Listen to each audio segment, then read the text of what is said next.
Hello everyone, my name is Vanessa I. Happy Monday. Today for our soul tip and trip, our tip and trip of the week. It can be trippy dippy sometimes in my life, and so I guess that works. But anyway, our soul tip and trick for the week in our Facebook group, Fifth Dimension Humanity. Today, I would like to talk to you empaths out there, which I will say that every human is. It's just we all have different levels of sensitivity. So it is true that we can take on other people's energy. We can take on other people's energy, especially people with big hearts. And so if that's you, then you're on the right video at the right time in the perfect place. So when we're young and we see our parents going through stress, going through pain, as a little child, we can intuitively feel that. And so we want to take it on in hopes that it makes it better for them. For me personally, I'm still coming around on this whole concept of being really sensitive, and once thinking that, oh, I'm not sensitive, I don't take on other people's energy, but no, definitely do. And just realizing this more and more as my life goes on every day. So if that's you, and you care for people, you love people, you have a big heart, perhaps you've had a gift of compassion and of light at a very young age. Just want to love people. Hey, I just want to love people. What's so bad about that, right?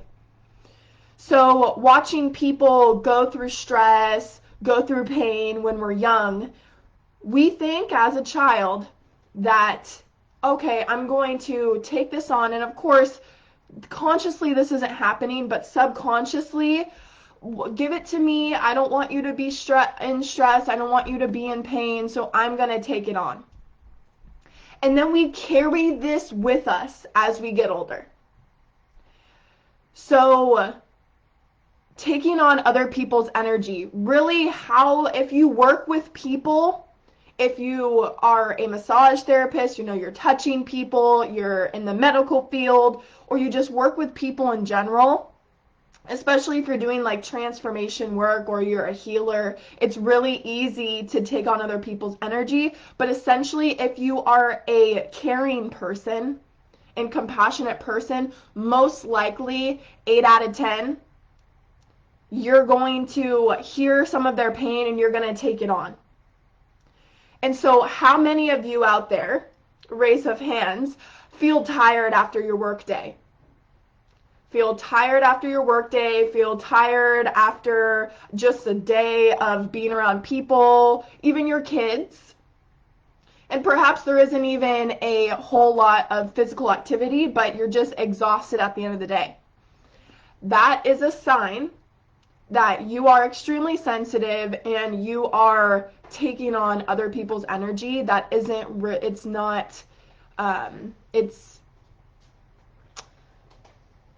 I'm going to give you good news, and that is that you don't have to.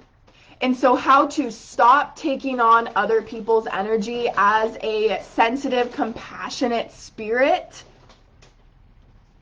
it's going to be really simple, you guys. It's going to blow your mind.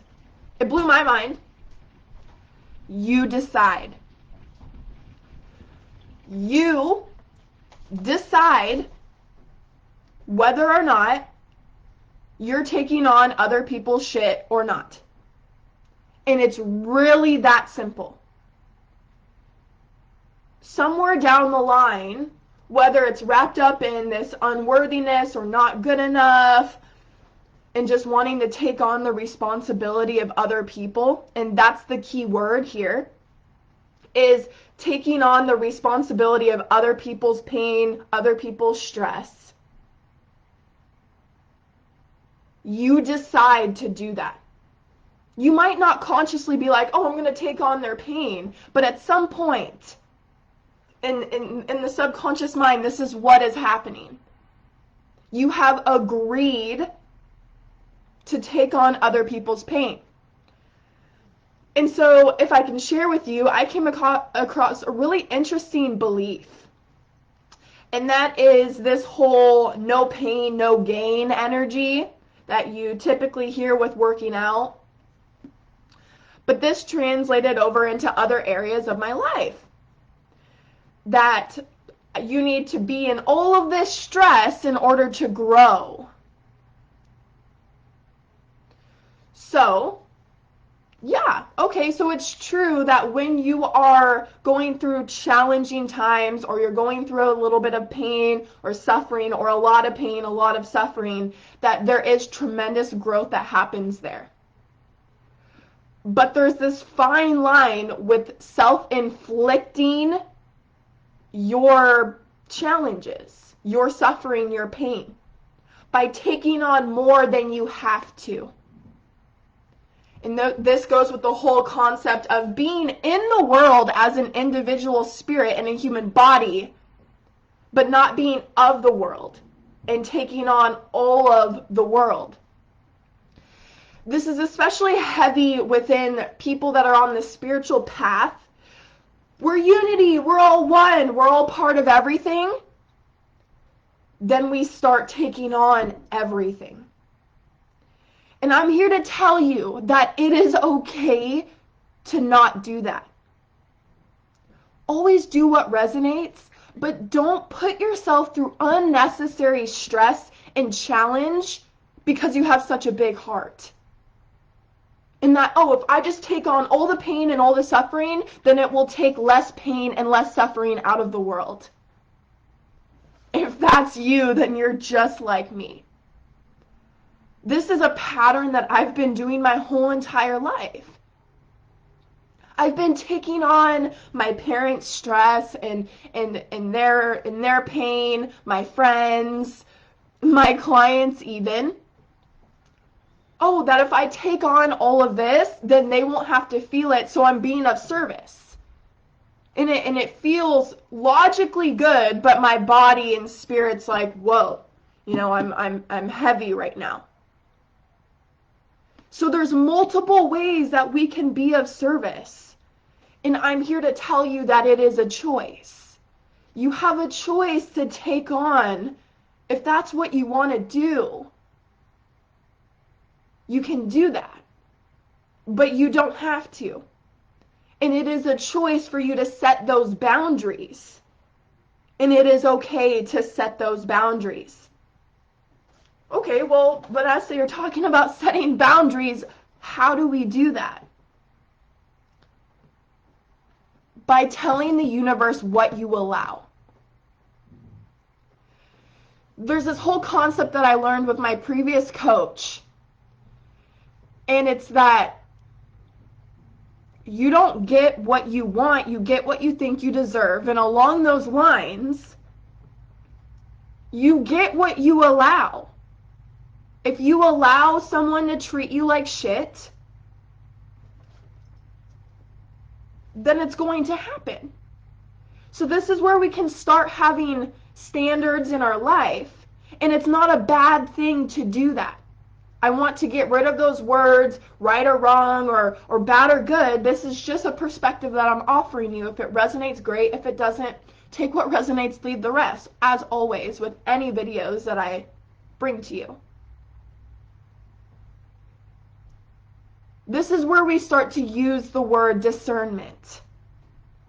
You get to discern, being that we are an individual being here on earth experiencing this human experience as a spirit in a human form.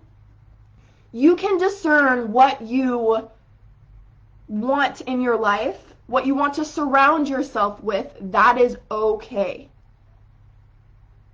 That is okay. Just because you're a part of the whole and everything is you and we are all this unity, doesn't mean you just go in the nastiest part of the city and just like hang out there and if it's not safe, right? We have discernment of where we place ourselves, and we also have discernment of what we allow into our energy field. And on the conscious path, as we become more and more conscious of ourselves, we can have discernment of what we allow into and out of our field.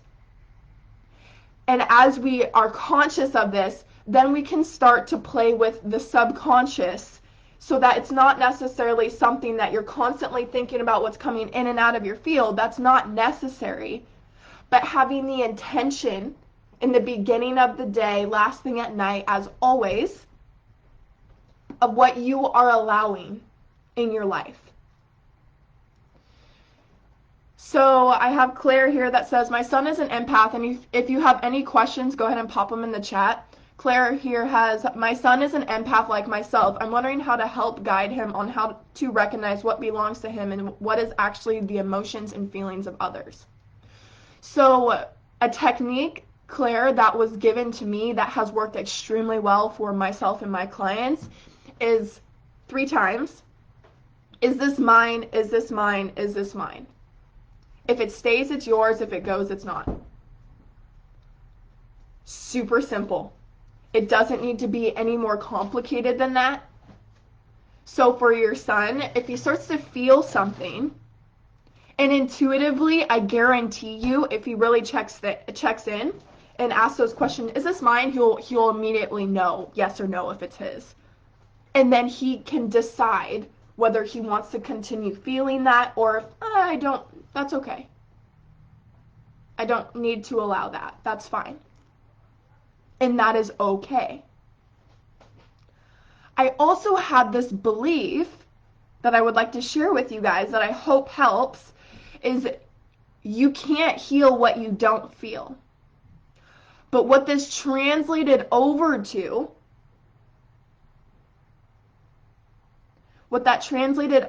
is that I need to feel everything in order to heal it.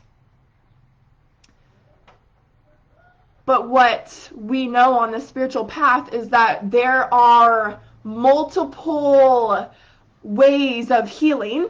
In fact, there are infinite ways of healing. And you don't have to feel everything in order to heal it. Now, when it comes to emotional repression, that's a bit different in how I work with my clients. So for me, that's an important mark to remember.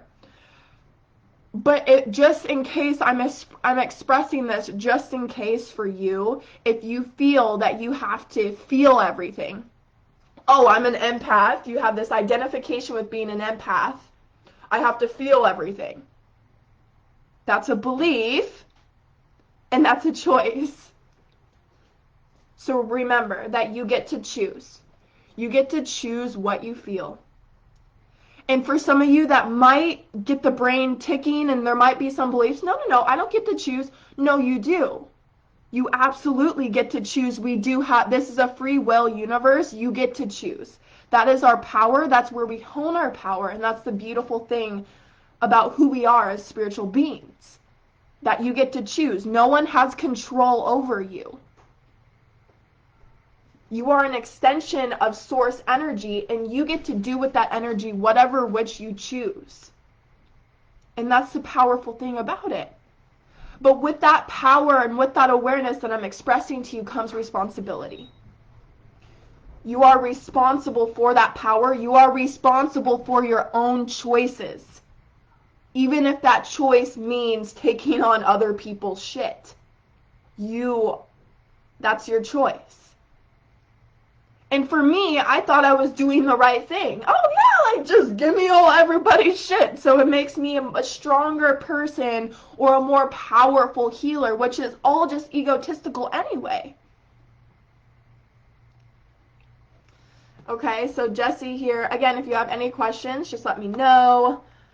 You are speaking right to me, and I felt the universe guided me to you, and I truly look forward to watching your videos to the point I get chills. Oh, you make so much sense, and it gives me clarity with what I've been going through in my personal inner world. Jessie, oh, you're giving me chills right now. Thank you. Thank you. I'm so glad for any of these that can help anybody, because I wish I came across something like this, but instead it was just different, and that's fine. It took a bit longer, so if this helps you, I'm so grateful for that. The last thing I want to share with you is a part of Buddhism, and this is just such a funny thing. I'm always going to share with you guys here in this group in Fifth Dimension Humanity on my page, my journey and what I'm learning. That's my favorite thing to do. I love making these videos. I love serving you. I love my clients. I love everybody that I get the pleasure of speaking to and working with.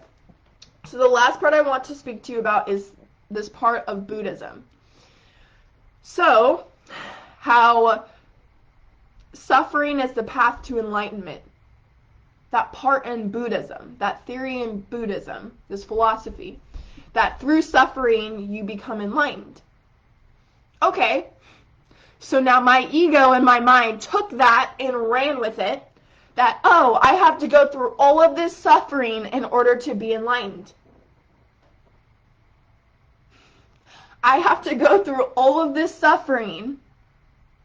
I have to feel all the pain so I can be enlightened. Can you guys hear that? That's a mental construct right there. I have to do A, B, C, D to get to E. I have to feel all of the suffering and all the pain in order to become enlightened. That's a very linear, conceptualized mental concept.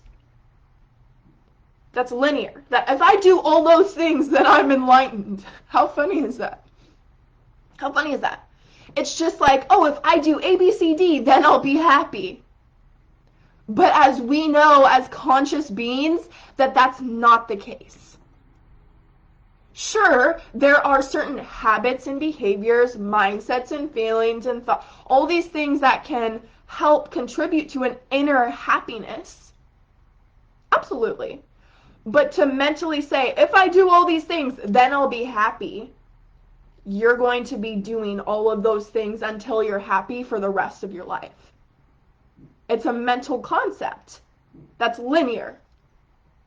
It's like solving a problem.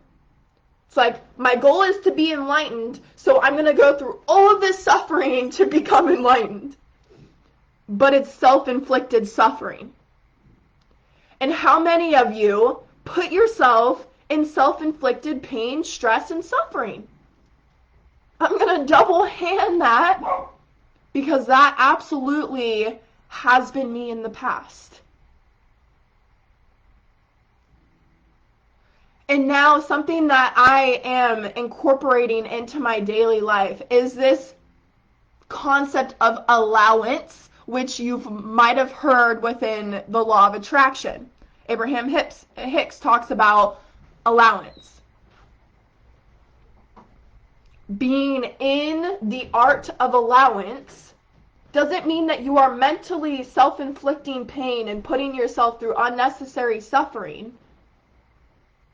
But you are allowing what's coming through, you're allowing it in and allowing it to pass. You're allowing your life to be as it is. This is how we enter flow state. And when we are in flow state, healing happens, alignment happens. We get the taste of alignment and what that feels like. And all you really need is a minute of that feeling of alignment, and it changes your life. It changes your inner world and therefore changes your outer world. And so today, you guys, we dropped a lot of really good nuggets here. I really hope that this video brings you joy, peace, and love. If you are somebody who is seeking guidance and clarity, direction on your path and your soul's purpose, I would love for you to put it in the comments, reach out to me. And I would love to speak with you more about what it means to be in alignment with your soul's purpose. Because it is truly a gift. It is truly what I believe we are all here to experience. There's nothing else like it. And for me personally, I'm not going to allow or settle for anything less than living in alignment with my soul's purpose. And so if that's you, I'm calling out to you, beautiful souls. Namaste.